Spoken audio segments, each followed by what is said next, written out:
Gata, domn. Foarte bine navigăm, avem vânt la pupa.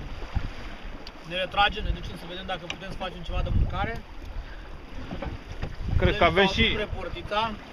10 la oră, dacă nu mai bine acum. Mai bine.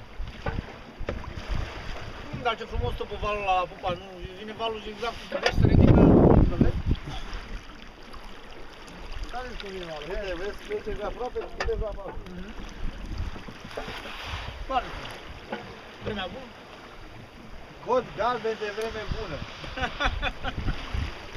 Da, mergem acum la Cățu. De duminică 20 aprilie. Sau mai. Mai. Zi și anul. Octombrie.